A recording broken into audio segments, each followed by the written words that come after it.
Assalamu alaikum students and welcome to research methods class. This is part 2 of our quantitative data analysis with SPSS. हमने अपने previous lecture में ये discuss किया था कि आपने किस तरीके से SPSS इंटरफेस जो है उसको यूज़ कर सकते हैं, उसकी कौन कौन सी हमारे पास मेन्यूज़ अवेलेबल हैं, उसमें हम डाटा को एंटर कैसे कर सकते हैं। एक हमारे पास व्यूज़ हैं दो किस्म के, एक को हमने कहा कि वेरिएबल व्यू और डाटा व्यू, और ये दोनों व्यूज़ हमारे पास डाटा एडिटर विंडोज़ में है।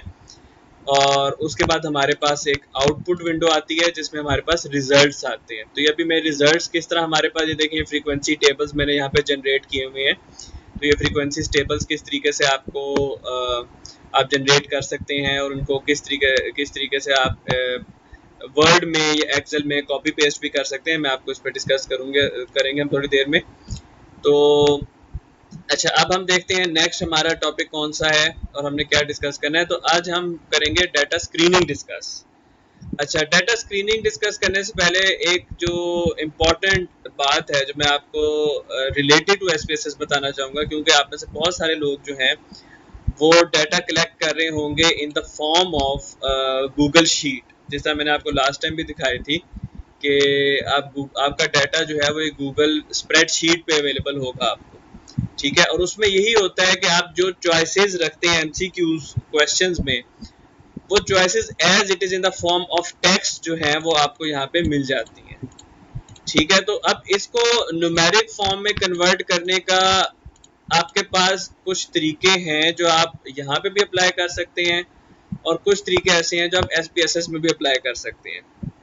तो अगर आप चाहते हैं कि आप एसपीएसएस में इसको इंपोर्ट करने से पहले ही इस डाटा को न्यूमेरिक बना लें, तो मैं आपको एक बड़ा ही आसान तरीका यहाँ पे बताता हूँ। देखें, मैंने ये स्प्रेडशीट को माइक्रोसॉफ्ट एक्सेल में ओपन कर लिया डाउनलोड करके। अब ये मेरा एक डाटा है। अब मैं चाहता हूँ कि एसपीएसएस में बजाय इसके ये स्ट्रिंग यूं आए, और ये आ सकती है एसपीएसएस में क्योंकि एसपीएसएस भी स्ट्रिंग वैल्यू अलाउ करता है। तो ये देखें, सबसे पहले तो मैं आपको ये दिखाता हूँ कि किस तरीके से हम इस डाटा को यहाँ से कॉपी करके, ये मैं सारा डाटा सिलेक्ट करता हूँ, ठीक है। यहाँ से मैं कॉपी करूँ और एसपीएसएस में डाटा व्यू में जाके यहाँ पे इसको मैं पेस्ट कर दूँ। ये थोड़ा सा टाइम लेगा लेकिन ये यहाँ पे पेस्ट हो जाएगा। ये देखें, ये यहाँ पे ये स्ट्रिंग डाटा जो है ये पेस्ट हो गया। यानी एक्सेल से आप कोई भी डाटा जो है यहाँ पे कॉपी एंड पेस्ट कर सकते हैं। और जब वेरिएबल व्यू में मैंने देखा तो इसने वेरिएबल का ऑटोमेटिकली नाम असाइन कर दिया।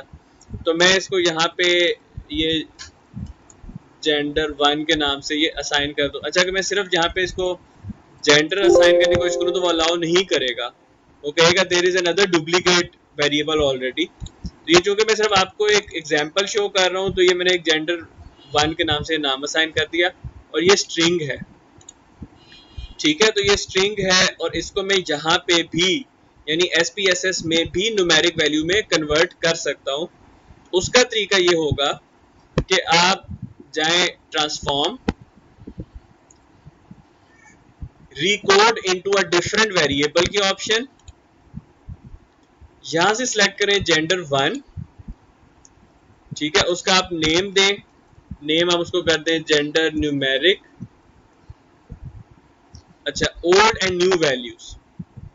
अब अगर यहाँ पे ओल्ड वैल्यू है मेल्स, तो उसको को न्यू वैल्यू कर दे 1, ऐड। अच्छा, ये देखें मैंने मेल्स नहीं मेल किया था, तो इसको मैं एडिट कर देता हूँ विद मेल, वैल्यू असाइन कर दो 1। और अगर यहाँ पे वैल्यू है आपके पास फीमेल, उसको वैल्यू असाइन कर दो 2, ऐड, कंटिन्यू। ये देखिए जेंडर न्यूमेरिक, तो ये जेंडर मेरे पास जो in form of string male और फीमेल था वो उसको न्यूमेरिक वैल्यू में कन्वर्ट कर देगा। Press okay. अब ये देखिए हमने किस तरीके से अपनी जो टेक्स्ट बेस्ड ऑप्शन थी, जब गूगल शीट से डाउनलोड कर रहे हैं उसको एसपीएसएस में कन्वर्ट करें, इस तरीके से आप उसको न्यूमेरिक वैल्यूज में कन्वर्ट कर सकते हैं। एक और जो तरीका है जो आप लोग अप्लाई कर सकते हैं और मैं अक्सर उसको यूज करता हूँ, is by replacing in Excel. यानी यहाँ से अगर आप रिप्लेस कर दें, यहाँ पे आप सेलेक्ट करें फीमेल और रिप्लेस कर दें बाय 2 और रिप्लेस ऑल कर दें, और यहाँ से आप सिलेक्ट करें फिर मेल और रिप्लेस विद 1 कर दें और रिप्लेस ऑल कर दें। तो ये तरीके से भी आप यहाँ पे रिप्लेस कर सकते हैं। याद रहे कि मैंने इसलिए पहले फीमेल नहीं लिखा कि फीमेल के नेम में भी मेल MALE आता है, तो वो ऑलरेडी अगर मैं लिख देता तो उसने वो उसको फी 2 करके रिप्लेस कर देना था। तो यहाँ पे चूंकि हमारे पास SPSS में भी ऑप्शन है कि आप अपनी स्ट्रिंग बेस्ड जो रिजल्ट्स हैं, जो रिस्पोंडेंट्स के, उनको आप न्यूमेरिक वैल्यू में कन्वर्ट कर सकते हैं। तो उसके बाद आप इस जो न्यूमेरिक वेरिएबल है इसको आप अपने फर्दर एनालिसिस में इस्तेमाल कर सकते हैं। आपको थोड़ा सा एक और एफर्ट फिर करनी पड़ेगी कि यहाँ पे जो इसकी लेबल है, यहाँ पे जो वैल्यूज हैं, यहाँ पे आप उसको दोबारा से, अगर वैल्यू 1 है तो उसका लेबल जो है वो मेल ऐड कर दें, और वैल्यू 2 है तो उसका लेबल जो है वो फीमेल ऐड कर दें। इस बताने का मकसद आपको सिखाना था कि किस तरीके से आप ट्रांसफॉर्म में जाके रिकॉर्ड इनटू डिफरेंट वेरिएबल, अगर आप करते हैं रिकॉर्ड इनटू सेम वेरिएबल तो वो ऑलरेडी जो वेरिएबल था उसको ओवरराइड कर देता। तो हमने रिकॉर्ड इनटू डिफरेंट वेरिएबल की ऑप्शन जो है उसको यूज किया। तो ये बताने का मकसद ये था कि आप किस तरीके से अपनी गूगल शीट्स से जो आप डाटा डाउनलोड करेंगे, ज़ाहिर आपने गूगल फॉर्म से अगर कलेक्ट किया तो आप उसको कोडिंग जो आपने शीट बनाई हुई है उस तरीके से आप उसको न्यूमेरिक वैल्यूज़ में कन्वर्ट कर सकते हैं।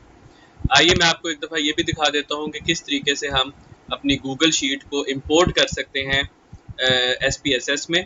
तो उसके लिए आप फाइल इंपोर्ट डाटा की ऑप्शन यूज़ करें, उसमें एक्सेल को सिलेक्ट करें। इससे पहले आपने अपनी गूगल शीट डाउनलोड की होगी जिस फोल्डर में, आपको उस फोल्डर का पता होना चाहिए। देखिए जैसे ये एक गूगल शीट है, ये डाटा है मेरे पास, इसको ओपन करें, थोड़ा सा वेट करेंगे, इतनी देर में वो एनालाइज करेगा इसको। ये देखें, ये गूगल शीट की ऑप्शन वो पूछ रहा है कि फॉर्म रिस्पॉन्स 1 इस सेल से लेके सेल तक, read variable name from first row of data. इसका मतलब ये है कि आपका SPSS जो आपकी गूगल शीट यानी एक्सेल की जो शीट है उसकी फर्स्ट रो में से वेरिएबल्स के नेम उठा लेगा, जो उसका एक तरीका है। तो आप प्रेस ओके करें।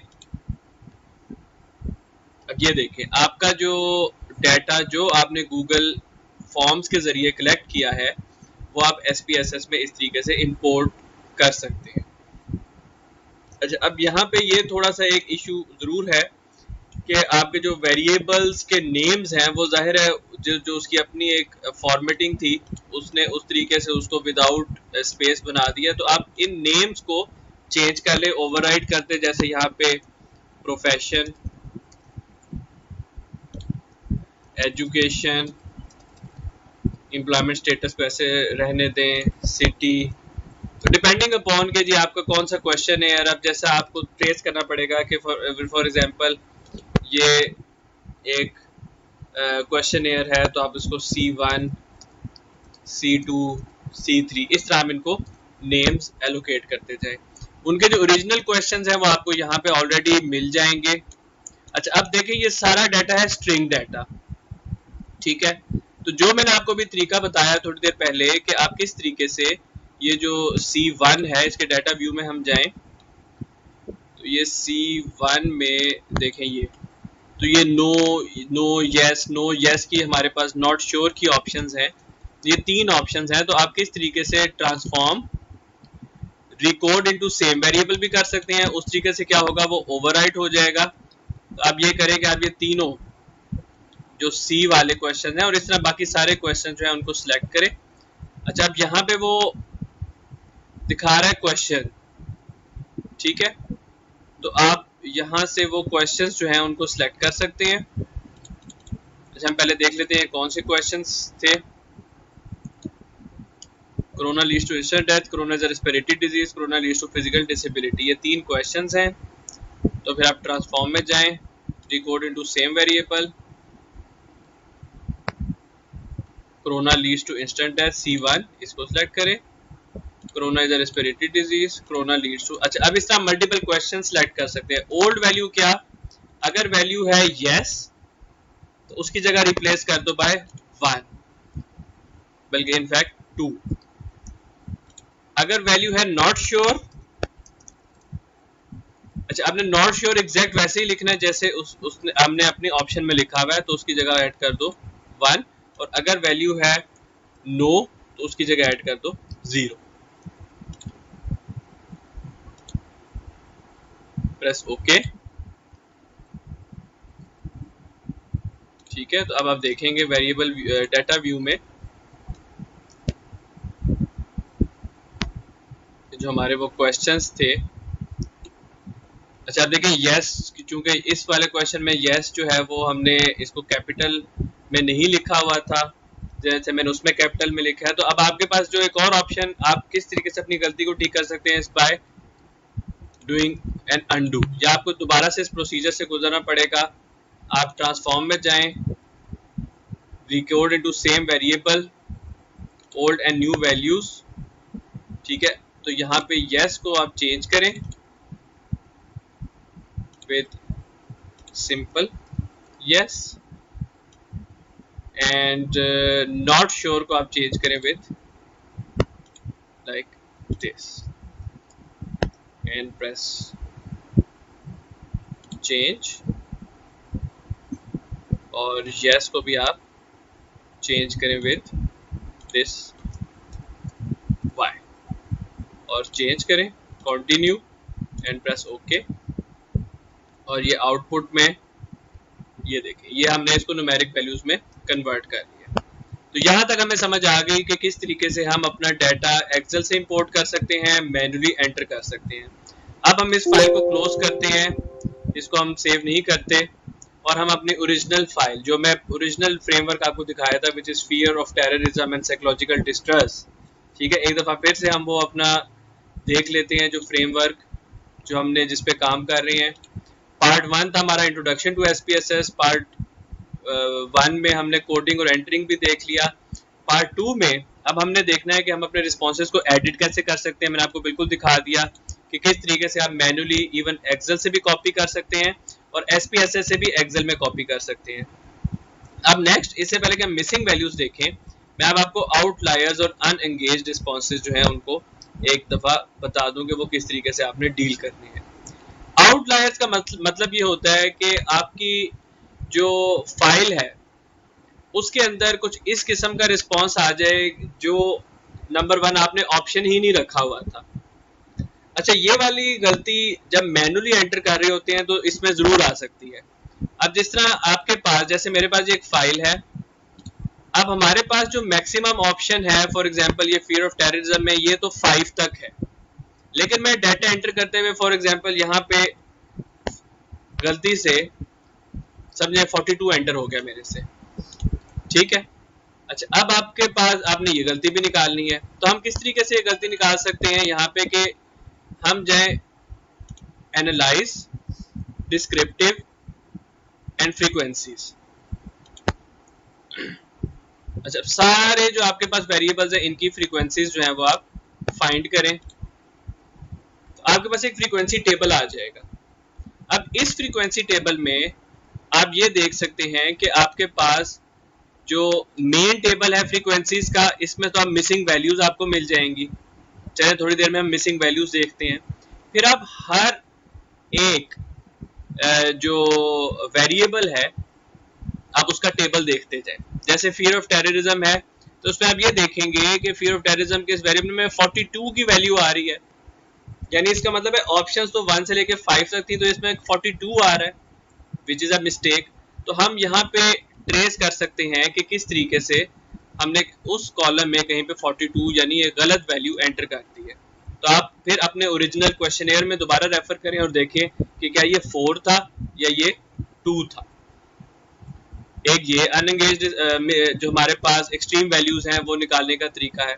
एक और तरीका जो हमारे पास एक्सट्रीम वैल्यूज निकालने का है, that is the box plot. अब ये बॉक्स प्लॉट क्या होता है और ये बॉक्स प्लॉट क्यों यूज हो सकता है, इसका मैं आपको थोड़ी देर में बताता हूँ। ये देखें, बॉक्स प्लॉट के लिए आपको जाना पड़ेगा ग्राफ्स में, और ग्राफ्स में लेगेसी डायलॉग्स और बॉक्स प्लॉट। ठीक है, और बॉक्स प्लॉट के ऑप्शन में सिंपल बॉक्स प्लॉट में आ जाएं, और समरीज ऑफ सेपरेट वेरिएबल्स यहाँ पे ऑप्शन जो है वो सिलेक्ट कर लें, डिफाइन करें। अच्छा जी, fear of terrorism 1, fear of terrorism 2, fear of terrorism 3, ये मैं 3 क्वेश्चन जो है इनको यहाँ पे सिलेक्ट कर लेता हूँ। तो सबसे पहले ये भी ज़हन में रखें कि जो आपका ये ग्राफिकल व्यू होगा इसमें आपको ये बता देगा कि कौन सा वेरिएबल जो है वो बहुत ज़्यादा एक्सट्रीमली डिफरेंट है आपके जो रिस्पॉन्सेज हैं। जाहिर है हमने तो 5 तक मैक्सिमम ऑप्शंस दी थी और यहाँ पे हमारे पास जो एक रिस्पॉन्स है वो नंबर 2 पे। इसका फ़ायदा ये है कि ये हमें जो सीरियल नंबर यानी सीरियल नंबर जो SPSS का सीरियल नंबर है उसकी कौन सी लोकेशन पे ये आउटलायर है ये हमें यहाँ से पता चल जाएगा। तो मैं अगर अपने डाटा व्यू में वापस आके नंबर 2 पे देखूं तो यहाँ पे देखें ये फेवरेटिज्म में ये एक 7 का नंबर है, जबकि हमें इस बात का पता है कि हमारा जो मैक्सिमम अलाउड नंबर था वो 5 था। तो फिर इसीलिए शुरू में क्वेश्चनेयर में आपको ये सीरियल नंबर्स मैंने लिखवाए थे कि आप अपने उस क्वेश्चनेयर में वापस जाके ये चेक कर सकें कि क्या ये वाकई नंबर 7 यहाँ पे, जाहिर है 7 हो नहीं सकता क्योंकि आपने तो ऑप्शन में ही 7 नहीं लिखा था। तो आप इस तरीके से ये नंबर जो है यहाँ पे ऐड कर सकते हैं। इसी तरह अगर देखें किसी ने एज में फॉर एग्जांपल यहाँ पे किसी ने लिख दिया 120 just for the sake of example, ठीक है। इसी तरह आप ग्राफ दोबारा legacy dialogues, box plot, simple, summaries of separate variables. अच्छा, अब यहाँ पे आप एज की ऑप्शन सेलेक्ट करें, ओके प्रेस करें। अब ये देखें कि ये वैसे ये सारा 40 के अराउंड है लेकिन यहाँ पे 120 की एक ऑप्शन भी यहाँ पे देखें आपको नजर आ रही है, ठीक है। तो इस तरीके से आप अपने जो एक्सट्रीम वैल्यूज हैं उनको आइडेंटिफाई कर सकते हैं और ना सिर्फ आइडेंटिफाई आप उनको जाके करेक्ट भी कर सकते हैं। तो मैं इसको अब कंट्रोल Z से अंडू करके मैं देखता हूँ, इस पे वापस आ जाता हूँ। अच्छा, अब डाटा स्क्रीनिंग में देखते हैं और हमारे पास क्या क्या ऑप्शन है। Detect outlier and extreme values. अच्छा, एक और हमारे पास जो अक्सर मिस्टेक होती है जिसको हम स्टैटिस्टिकली या सॉफ्टवेयर के थ्रू नहीं भी फाइंड कर सकते, वो है इनकंसिस्टेंट रिस्पॉन्सेज। समटाइम्स हमारे कुछ इस किस्म के रिस्पॉन्सेज आते हैं जो बिल्कुल दूसरी इंफॉर्मेशन के साथ मैच नहीं करते। अगर आपने एक क्वेश्चन पूछा कि मैं आप अपने क्वेश्चन से आपको वापस जाके एग्जांपल से कोट करता हूँ, जैसे फियर ऑफ टेररिज्म। So, अगर पहला क्वेश्चन है now days I worry about my personal safety all time, इस पर रिस्पोंडेंट ने क्लिक किया 1 यानी not at all. I feel heighten tension when crowded places like market और गैदरिंग यूनिवर्सिटीज और यूनिवर्सिटी गैदरिंग, उस पर भी इसने नॉट एट ऑल कर दिया। जबकि जो तीसरा क्वेश्चन है जो पहले दो क्वेश्चन से मिलता जुलता है, इसमें रिस्पोंडेंट ने जाके 5 पे टिक कर दिया, तो हम कहेंगे this is an inconsistent response. अगर तो यही वाला पैटर्न एक या दो क्वेश्चंस में है तब तो ठीक है, लेकिन अगर कंसिस्टेंटली पूरे क्वेश्चन में इस किस्म के इनकंसिस्टेंट रिस्पॉन्सेज आ रहे हैं तो वो रिस्पोंडेंट डाउटफुल हो जाएगा। एक और तरीका डाउटफुल होने का ये है कि रिस्पोंडेंट जो है वो पूरे के पूरा क्वेश्चनेयर एक खास किस्म के रिस्पॉन्सेज पे ही टिक करते हैं, यानी इस पूरे क्वेश्चनेयर में वो ये सिलेक्ट कर ले, फिर नेक्स्ट में भी ये इस तरह सिलेक्ट कर ले, उसके बाद जो आपकी अगली सारी ऑप्शन है उसमें भी नंबर 1 ही सिलेक्ट कर ले। उस सूरत में फिर आपकी ये अपनी एक सब्जेक्टिव जजमेंट होगी कि क्या ये रिस्पोंडेंट वाकई ये चॉइसेस सिलेक्ट कर रहा है या this was a careless inconsistent response. एक और केयरलेस और इनकंसिस्टेंट रिस्पांस की जो पैटर्न होता है वो ये कि रिस्पोंडेंट पहला क्वेश्चन 1, दूसरा 2, फिर 3, फिर 1 2 3, ये एक जिसे कहते हैं एक डायगोनल सा जो है वो एक पैटर्न आपको रिस्पॉन्सेज में मिल जाए। तो इस सूरत हाल में भी आप देखें, एक सब्जेक्टिवली उस चीज़ को हैंडल करें कि क्या वाकई ये रिस्पांस जो है वो इस तरीके से होना चाहिए या ये इनकंसिस्टेंट रिस्पांस की कैटेगरीज में आते हैं। उसकी वजह ये है और हम डाटा स्क्रीनिंग करते भी इसीलिए हैं कि हम अपने जो फ्यूचर में एनालिसिस करना चाह रहे हैं, अगर हमारे रिस्पॉन्सेज कंसिस्टेंट ना हो या हमारे रिस्पॉन्सेज में आउटलायर्स हो तो फिर हमारा जो फाइनल रिजल्ट है वो डिस्टर्ब हो जाता है। उसकी मैं आपको एक एग्जांपल देता हूँ कि अगर आपके पास फॉर इंस्टेंस अब यहाँ पे एज है, अब मैं आपको मीन एज कैलकुलेट करके बताता हूँ। तो साथ आपको ये भी पता चल जाएगा कि हम मीन कैसे कैलकुलेट करते हैं। So go to analyse means. अच्छा, यहां से भी मीन्स कैलकुलेट कर सकते हैं। And you go to descriptive and descriptives, यानी डिस्क्रिप्टिव स्टैटिस्टिक्स में जाके डिस्क्रिप्टिव पे क्लिक करें, एज को सिलेक्ट करें, ऑप्शंस में देखें क्या क्या आपको चाहिए, मीन चाहिए, स्टैंडर्ड डेविएशन चाहिए, मैक्सिमम मिनिमम के ऑप्शन चाहिए, कंटिन्यू पे क्लिक करें, ओके प्रेस करें। अब आप ये देखें कि मीन एज जो आ रही है that is 24.7 with the standard deviation of 3.1, maximum 40 है, मिनिमम 20 है। अब फॉर इंस्टेंस किसी मिस्टेक की वजह से यहाँ पे एज इस तरह हो जाती है, यानी 220 एंटर हो जाता है 22 के बजाय। अब आप अगर एनालाइज डिस्क्रिप्टिव्स, फिर डिस्क्रिप्टिव और एज, इसकी डिस्क्रिप्टिव स्टैटिस्टिक्स कैलकुलेट करें तो आप देखेंगे कि आपका जो मीन है वो चेंज हो जाएगा। यानी सिर्फ एक रिजल्ट को चेंज करने से आपका मीन, एक रिस्पोंडेंट के इनपुट को चेंज करने से आपका मीन जो है वो डिस्टर्ब हो जाएगा। और स्टैंडर्ड डेविएशन पे देखें कितना ज़्यादा फर्क पड़ा है, यानी बहुत डिस्पर्स आपका डाटा यहाँ पे नज़र आ रहा है। तो इस वजह से हमारे लिए ज़रूरी होता है कि हम जो इनकंसिस्टेंट रिस्पॉन्सेज और जो एरर एंट्रीज हैं उनको आइडेंटिफाई कर लें। ये तो हो गया। इसी तरह इलीगल कोड्स जो हमने बात की है कि आपके मैक्सिमम और मिनिमम वैल्यूज तो अलाउ कर रहे हैं सिर्फ 1 से 5 तक, लेकिन एंटर ऐसा कोड हुआ है जो वहाँ पे अलाउ नहीं हो रहा।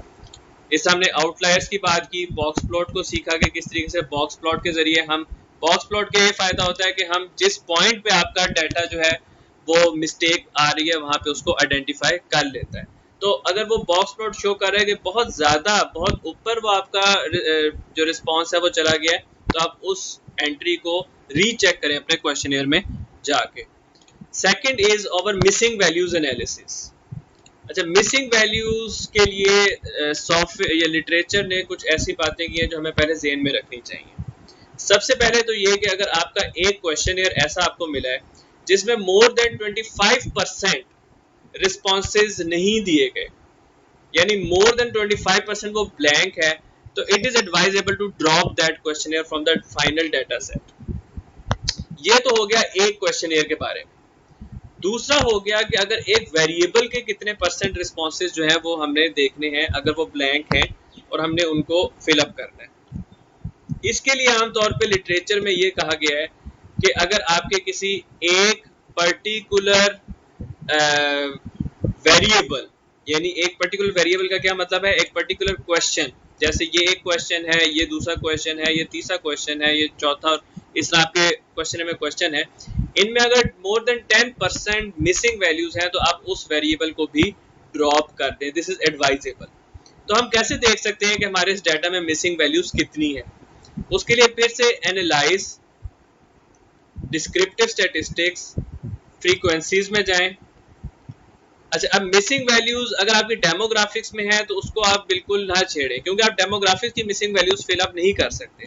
आपके जो स्टडी के मेन क्वेश्चंस हैं आप सिर्फ उन्हीं की मिसिंग वैल्यूज कैलकुलेट करें, प्रेस ओके, और आप देखेंगे कि आपके पास एक टेबल आ जाएगा जो भी हमने थोड़ी देर पहले देखा था, क्योंकि मैंने सारे इसके बार चार्ट्स ऑन किए हुए हैं। अच्छा, ये देखें, ये एक टेबल हमारे पास आ गया फ्रीक्वेंसीज का।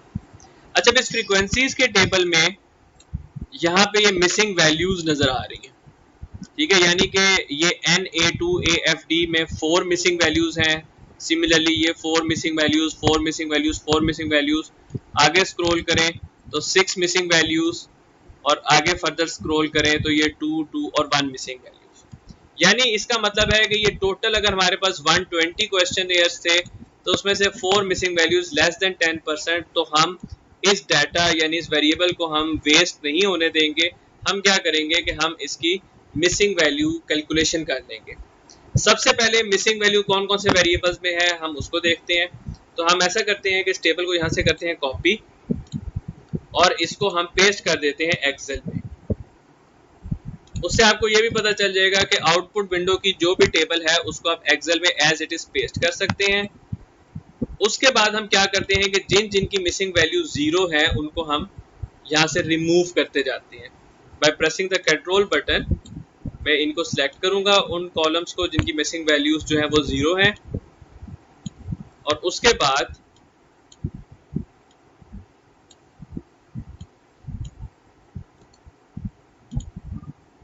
हमारे पास जो रिमेनिंग कॉलम रह जाएंगे वो सिर्फ उन्हीं वेरिएबल्स के होंगे जिनके अंदर मिसिंग वैल्यूज हैं। अब हमारे पास SPSS में एक तरीका है कि हम इन मिसिंग वैल्यूज को यूजिंग मीन मेथड या मीडियन मेथड या कोई और मेथड के जरिए हम उनको रिप्लेस कर सकते हैं। तो mean is the most common and most used method. वो मीन क्या करता है कि वो जो आपके वेरिएबल का पूरा कॉलम है उसका एक मीन कैलकुलेट करता है और उस मीन के जरिए जो है वो वहां पे जो ब्लैंक होता है ऑप्शन उसको फिल खुद से ही कर देता है। तो ब्लैंक ऑप्शन का मतलब ये है कि आपके रिस्पोंडेंट ने जब एंटर किया है अपना क्वेश्चनियर में डाटा तो उसने वो पर्टिकुलर क्वेश्चन जो है उसका कोई रिप्लाई नहीं किया। तो आपने भी जब उसको एंटर किया SPSS में तो आपने वहां पे ब्लैंक छोड़ दिया, उसकी जगह आप ब्लैंक ही रहने दें, उसको जीरो ना एंटर करें क्योंकि हम मिसिंग वैल्यूज एनालिसिस के जरिए बाद में उसको सेटअप कर लेंगे। तो सबसे पहले ये हमारे पास लिस्ट आ गई, इस लिस्ट के जरिए हम SPSS में जाते हैं। Now how to enter or replace a missing value is using this menu transform replace missing values। अच्छा, अब वेरिएबल्स हम देखते हैं कौन कौन से हैं हमारे। सबसे पहले NA2AFT, okay select this। NA3SAD, select this one। NA4, select NA4 as well। then NA5 as well, इसमें भी एक मिसिंग वैल्यू है। ES4 ES8, so ES4 ES8 ये हम सेलेक्ट करते जा रहे हैं। And then we have K4 K5 and K10, so K4 K5 and K10 इसको आप सेलेक्ट कर लें। अच्छा जी, आप इसका क्या मेथड यूज करना चाह रहे हैं? हम इसको सीरीज मीन पे ही रहने देते हैं। वैसे mean of near by points, median, linear interpolation और लीनियर ट्रेंड एट पॉइंट ये ऑप्शन है, लेकिन हम इसको सीरीज मीन पे रहने देते हैं। इसका नेम K10 ही रहने दें। अच्छा, अब नेम में ये होगा कि यहाँ पे एक न्यू वेरिएबल जनरेट हो जाएगा, ठीक है। तो आप इसको ओके प्रेस करें। हम ऐसे करते हैं कि रिप्लेस कर देते हैं ओरिजिनल वैल्यूज को ताकि हमें बाद में उनको डिलीट करने की मेहनत ना करनी पड़े। तो हम जो ओरिजिनल वेरिएबल्स हैं उनको रिप्लेस कर देते हैं। तो ये देखें, हम उनके नेम्स वही सेम रख रहे हैं जो हमारे ओरिजिनल वेरिएबल्स के थे। लेकिन यहाँ पे एक छोटा सा मसला हो जाएगा आपको, वो ये कि जो आपकी लेबल्स हैं वो लेबल्स जो है वहां से आप गायब हो जाएंगे, क्योंकि आप लेबल्स की जगह वो ये मीन लिखा आपको नजर आएगा। तो आप बेशक वो लेबल्स जो है दोबारा से कॉपी कर लें अपने क्वेश्चनियर में से, लेकिन आपके चूंकि मिसिंग वैल्यूज यहाँ पे एनालिसिस हो गया है, चेंज, नो प्रेस ओके। अब ये देखें, ये सारे मीन फंक्शंस यहाँ पे कैलकुलेट हुए। और अगर हम अपनी ओरिजिनल डाटा फाइल में देखें तो ये वो वाले वेरिएबल्स थे जिसके उसने मीन कैलकुलेट किए। आपको अब इनको थोड़ा सेटअप करने के लिए जहाँ जिस प्लेस पे वेरिएबल्स पहले से मौजूद थे अब उनको वहीं पे ले जाएं। तो आप ये सिलेक्ट करें by clicking here and just move them to their place जहाँ पे ये पहले मौजूद थे। इस तरह ES4 ES3 और ES5 के दरमियान यहाँ पे ले जाएं। ES8 you just have to drag and drop।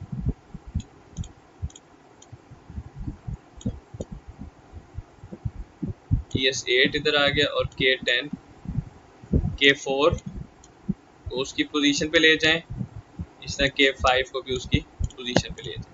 तो आपने इस मिसिंग वैल्यूज रिप्लेस कर लिए। अब आपके इस डाटा में अगर आप दोबारा से डिस्क्रिप्टिव रन करेंगे तो मिसिंग वैल्यूज नहीं होने चाहिए, ठीक है। अब यहाँ पे ये जो मीन लिखा आ रहा है वो लेबल वहां पे मिट गए हैं। आप दोबारा से अपने क्वेश्चनियर में जाएं और इसको रिप्लेस कर दें विद देयर ओरिजिनल लेबल्स। मैं एक दफ़ा दिखा दूं आपको कि मिसिंग वैल्यूज अब हमारे ख़त्म हुए हैं कि नहीं। आप दोबारा से फ्रीक्वेंसीज कैलकुलेट करेंगे, ठीक है। जिन जिन वेरिएबल्स को आपने चेंज किया था वो वेरिएबल्स अब दोबारा यहाँ पे आएंगे। Press okay. अब देखिए फ्रीक्वेंसीज कैलकुलेट हो रही हैं, फ्रीक्वेंसीज टेबल्स भी साथ जनरेट हो रहे हैं क्योंकि ऑप्शन ऑन थी एज यूजुअल। अच्छा, अब ये देखें, अब आपके इस डाटा में कोई भी मिसिंग वैल्यू नहीं है। So we have learned how to replace our missing values with a mean of the whole variable series. So this was all about part 2 of our SPSS and quantitative data analysis lecture, जिसमें हमने data screening सीखी, जिसमें हमने ये सीखा कि किस तरीके से हम अपने गूगल फॉर्म से जो डाटा गूगल एक्सेल में आता है उसको हम डाउनलोड करते हैं और उसको इंपोर्ट कर लेते हैं अपने SPSS में. उसमें अगर स्ट्रिंग ऑप्शंस हैं तो हम किस तरीके से उनको न्यूमेरिक ऑप्शंस में कन्वर्ट कर देते हैं. हम अपने नेक्स्ट लेक्चर में अब डिस्क्रिप्टिव एनालिसिस करना सीखेंगे. मीन, मोड, मीडियंस और इस किस्म के डिफरेंट डिस्क्रिप्टिव स्टैटिस्टिक्स हैं, वो हम SPSS में कैसे अप्लाई कर सकते हैं, वो हम अपने नेक्स्ट लेक्चर में लर्न करेंगे. Thank you.